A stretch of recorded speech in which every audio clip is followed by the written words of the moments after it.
Hello, welcome to this video. Today, I will be telling you about the most important vehicles to own in GT Online at the moment, so 2022. So, without further ado, let's get straight into the video.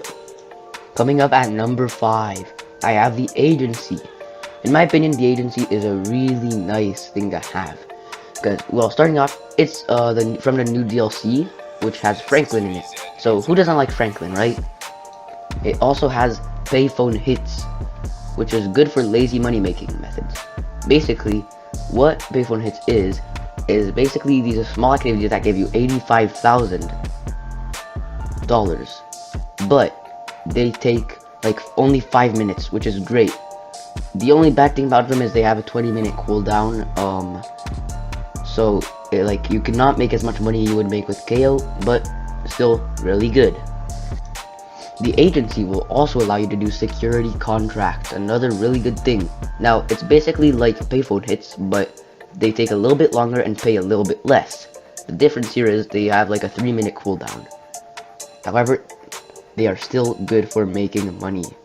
One of the more cool things that this can do if you have the Agency, a really cool thing you could do is do the Dr. Dre mission. It pays decently. It's in the top 5 money making methods. Not as good as KO. It'll get you around 1 mil per 3 hours of work. But it is really fun. It's basically this DLC with Dr. Dre where you have to steal his copies of a stolen album. It's really fun and you'll enjoy it. Another pro about this thing, a really good thing, is it has a 20-car garage.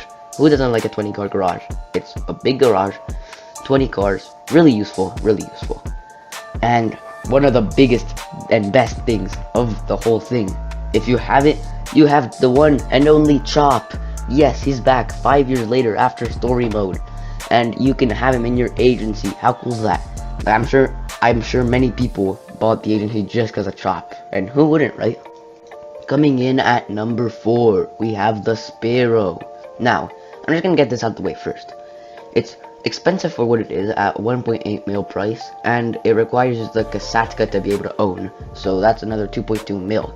But I think most players right now have the Kasatka.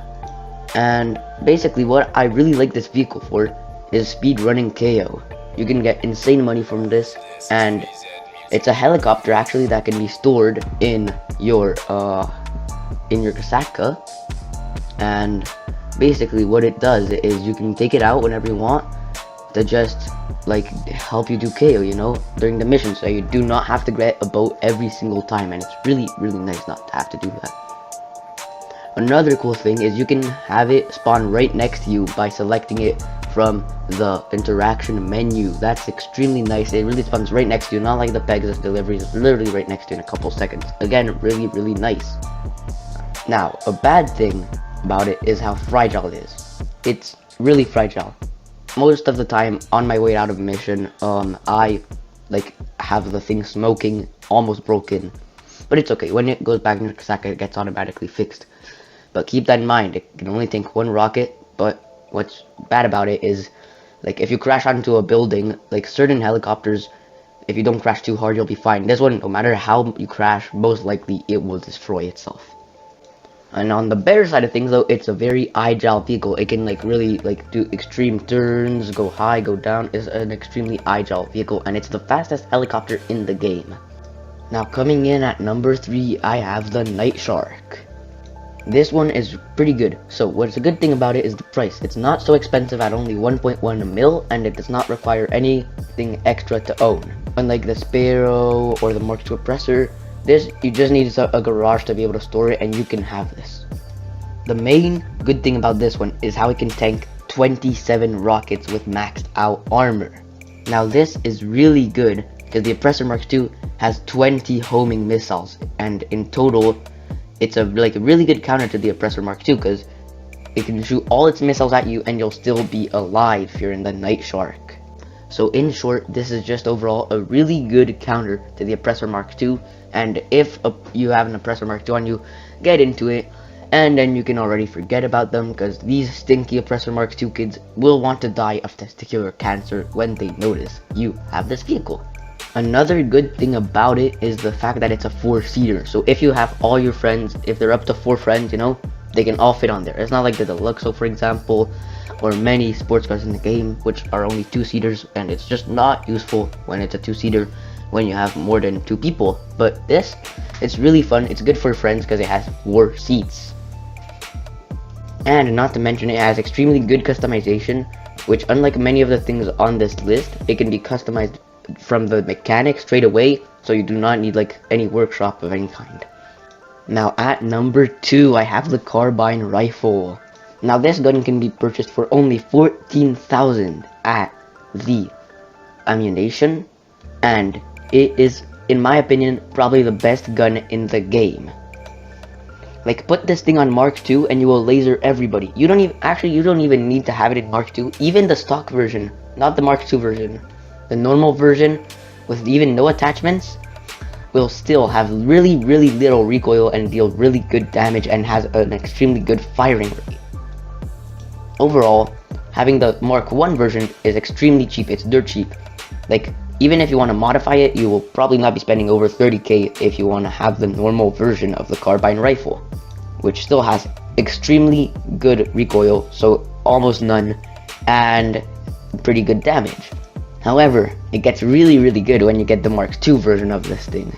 The Mark II version of this thing is absolutely OP in PvP and everything.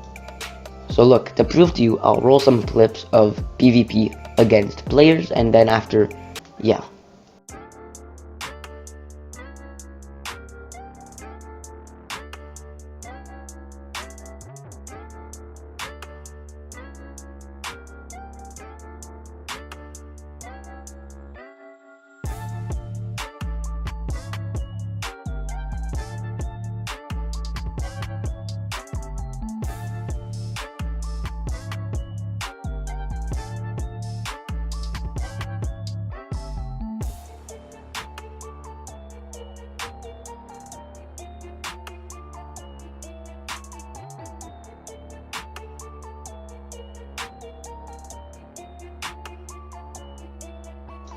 So overall, as you can see, this thing has extremely little to no recoil, is very cheap, and I would also like to mention, one of the best things of this is how, maybe you've noticed in the clips, it is versatile. It works in any kind of situation. It works in far range. Obviously you cannot abuse this, like having a battle all the way in the mountains, like really far, but it's like working really good in pretty far range, like fairly far even.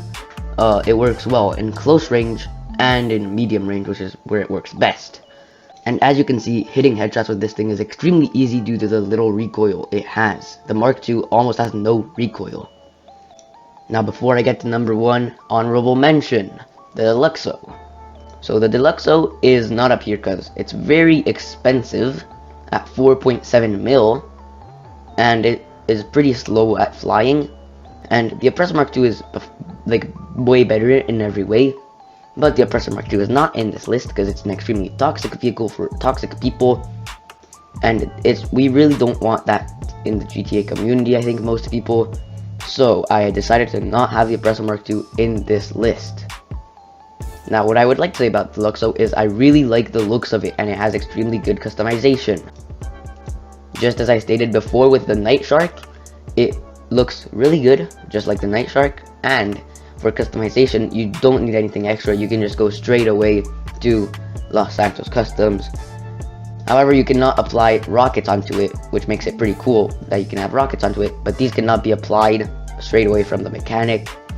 And basically, for those that don't know, it's a flying car, and what's cool about it is you can enter flying mode and drop down at any moment, and it's just an extremely fun vehicle.